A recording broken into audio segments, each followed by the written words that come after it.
சாய் பக்தர்களுக்கு என் அன்பு வணக்கங்கள். ஓம் சாய்ராம். என் அன்பு குழந்தையே, இன்று உன் சாயப்பா என் வார்த்தைகளை நிச்சயமாக நீ கேட்டுவிட்டாய். ஆனால் உன்னுடைய வாழ்க்கையில் நீண்ட காலமாக நீ குழம்பி தவிக்கின்ற ஒரு விஷயத்திற்கு நிச்சயமாக உனக்கு பதில் கிடைத்துவிடும். உன் வாழ்க்கையிலிருந்து உனக்கு துன்பங்களை கொடுத்து வேண்டுமென்று வேதனைகளை கொடுத்து கொண்டிருக்கின்ற சில உறவுகள் உன்னை சுற்றி இருந்தாலும் அவர்கள் செய்கின்ற எந்த விஷயத்தை பற்றியும் என் குழந்தை பெரிதாக கலக்கம் கொண்டது கிடையாது.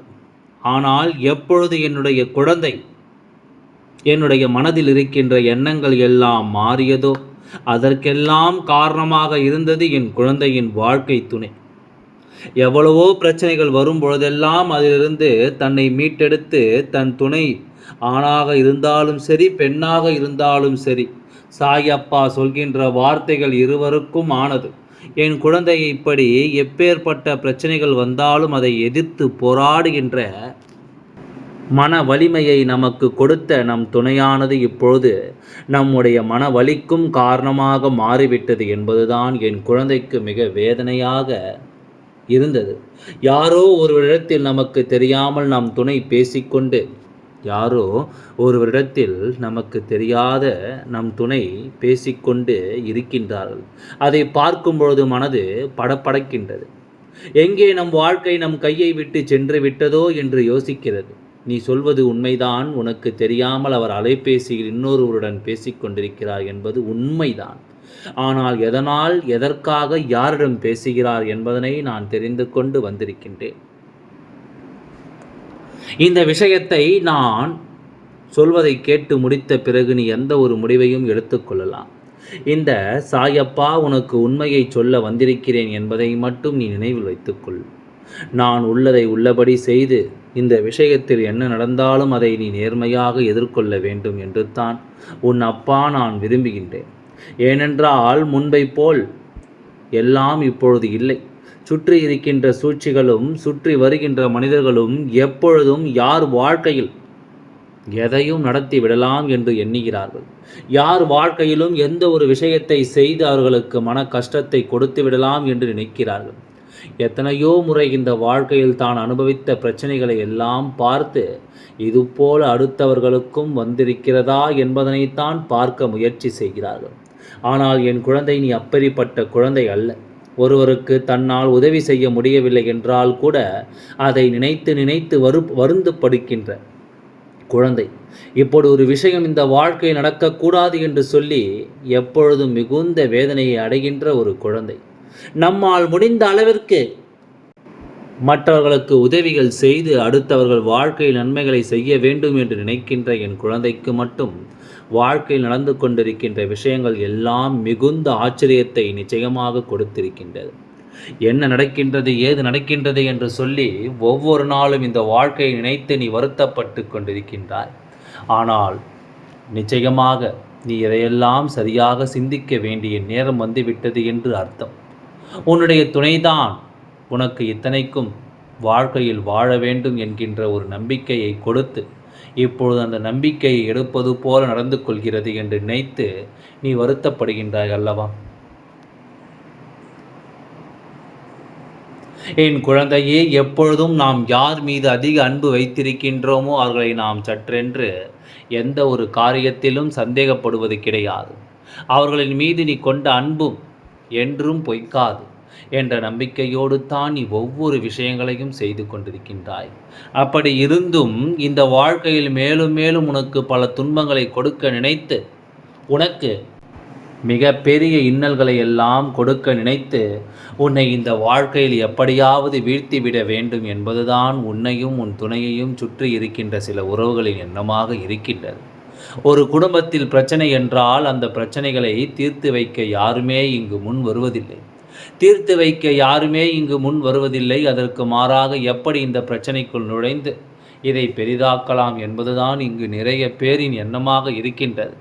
இந்த பிரச்சனைகளை எப்படியாவது பெரிதுபடுத்தி அது அடுத்தவர்களின் வாழ்க்கையில் நிம்மதி இல்லாத ஒரு சூழ்நிலையை உருவாக்க வேண்டும் என்பதுதான் இங்கு இவர்களுடைய மிகப்பெரிய எண்ணமாக இருந்து கொண்டிருக்கிறது.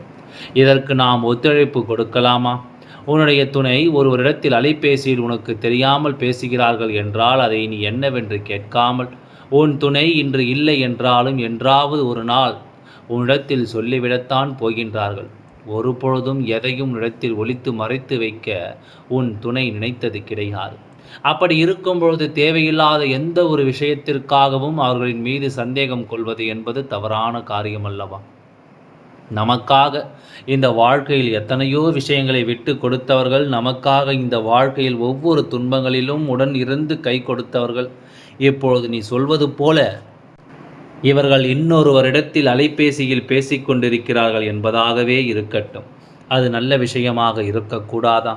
எதையும் சந்தேக கண்ணத்தோடு நாம் பார்க்கும் பொழுது அது நமக்கு சந்தேகமாகத்தான் தோன்றும்.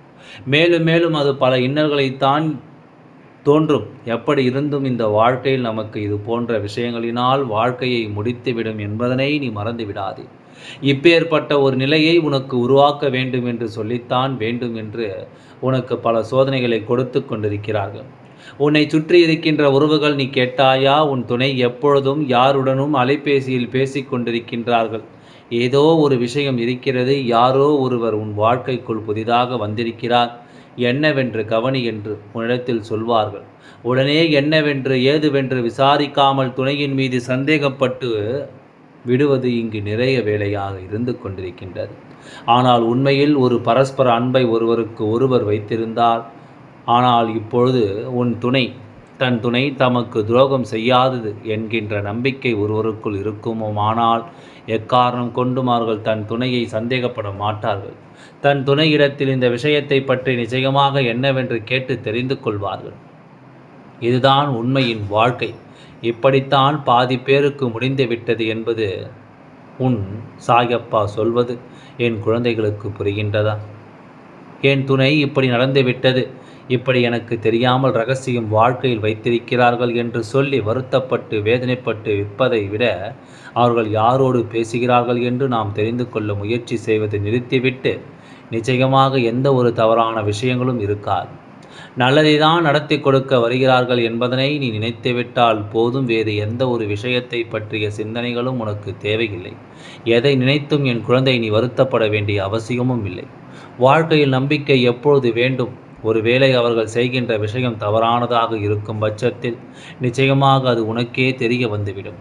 அவர்களின் நடவடிக்கைகளில் ஏற்படுகின்ற மாற்றங்களை வைத்து இன்னொருவர் சொல்கின்ற வார்த்தைகளை கேட்டு ஒருபொழுதும் உன் துணையை சந்தேகிக்காதே. அவர்கள் யாரோடு வேண்டுமானாலும் பேசி இருக்கலாம். ஏன் உனக்கு ஒரு நல்லதை நடத்துவதற்காக கூட இன்னொருவரோடு பேச இருக்கலாம்.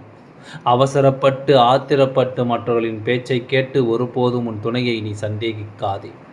சாயப்பா சொன்னதும் நீ என்ன நினைத்தாய்? சாயப்பாவே சொல்லிவிட்டார், நம் துணை யாரோடு பேசிக் கொண்டிருக்கிறார்கள், நமக்கு துரோகத்தை செய்து கொண்டிருக்கிறார்கள் என்று நினைத்தாயா?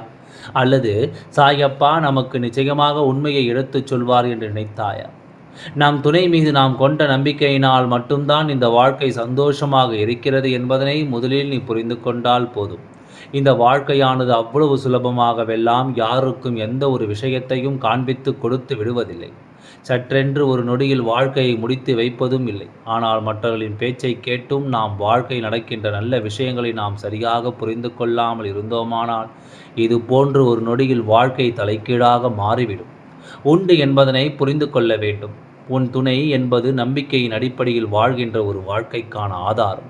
இந்த நம்பிக்கை உடைந்துவிட்டால் அதன் பிறகு எவ்வளவுதான் இந்த வாழ்க்கை நம்மை எவ்வளவு தூரம் அழைத்து சென்றாலும் நிச்சயமாக அதனால் உனக்கு எந்த பலனும் கிடைக்காது என்பதனை முதலில் நீ புரிந்து கொள்ள வேண்டும். என் அன்பு குழந்தையே, உன் துணை இருக்கின்ற பிரச்சனைகளை பேசி தீர்த்து கொள்ள வேண்டும். என்ன கஷ்டங்கள் வருகிறது என்பதனை நிச்சயமாக என்னவென்று பேசி முடிவெடுத்து கொள்ள வேண்டும். என்ன நடக்கிறது ஏது நடக்கிறது என்று சொல்லி நீ பதற்றம் அடைவதை நிறுத்திவிட்டு உன்னுடைய துணை ஒருபோதும் உன் நம்பிக்கைக்கு எதிராக நடந்து கொள்ள மாட்டார்கள் என்பதனை நீ புரிந்து உனக்கு தெரியாமல் உனக்கு ஒரு நல்லதை செய்வதற்காக கூட அவர்கள் யாரோடாவது அலைபேசியில் பேசிக்கொண்டிருக்கலாம். அதை நீ தெரிந்து கொண்டால் அவர்கள் உனக்கு செய்ய போகின்ற விஷயம் என்னவென்று உனக்கு தெரிந்துவிடும் அல்லவா? உன்னை மகிழ்ச்சியால் திடீரென்று உனக்கு சந்தோஷத்தை கொடுக்கவும் உன்னை தேடி வருகின்ற சில விஷயங்களை ஒரு நாளும் என் குழந்தையை நீ விட்டுவிடக்கூடாது. எல்லா நேரத்திலும் இந்த வாழ்க்கையானது நமக்கான வெற்றியை நிறைவாக கொடுக்கிறது. எதிர்பாராத நேரத்தில் அத்தனை சந்தோஷத்தையும் கொடுக்கிறது. அப்பா சொன்னது போல இப்பொழுது உன் வாழ்க்கையில் நடக்கின்ற இந்த விஷயத்தினால் உனக்கு நிச்சயமாக உன் துணையின் மீதும் இன்னமும் அதிக அன்பு தான் வர வேண்டுமே தவிர ஒரு பொழுதும் அவர்கள் மீது சந்தேகம் வரக்கூடாது. ஆகையால் எதை நினைத்தும் கவலை கொள்ளாமல் உன்னுடைய வேலைகளை தொடர்ந்து செய்து கொண்டே வா. எல்லாம் நல்லபடியாகவே நடந்து முடியும். ஓம் சாய்ராம். நன்றி. வணக்கம்.